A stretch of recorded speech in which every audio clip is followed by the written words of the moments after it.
जब अपना काफिला अज़्म और यकीन से निकलेगा, जहां से चैन रास्ता वहीं से निकलेगा। अब वतन की मिट्टी हमें एड़ियां रगड़ेंगे, वतन की मिट्टी वतन की मिट्टी एड़ियां रगड़ने दे। हमें यकीन है कि चश्मा यहीं से निकलेगा। मैं आज के इस प्रोग्राम के मर्कज़ में डॉक्टर गुलाम नबी फैज़ साहब, मोहम्मद अलीम, सरदार ज़फ़र साहब, सरदार ज़रीफ साहब, मोहम्मद ताज साहब और सरदार इम्तियाज साहब, सरदार नियाज साहब समेत तमाम मेहमानों को सुर्ख सलाम पेश करता हूँ, जिन्होंने एक शार्ट नोटिस पे यहाँ आए और उन्होंने इंतजाम किया। तो आज यहाँ हमारा मकसद ये है, ये यूनाइटेड नेशन के अंदर एक खूनी चेहरा आज यहाँ बैठा हुआ है।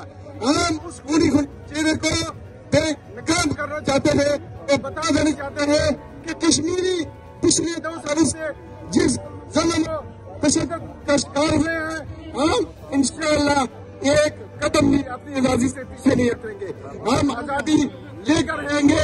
ये इसकी दूर है कि जबरन से या जुल्म से ये आजादी से पीछे हट जाएंगे। हम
देख लीजिएगा।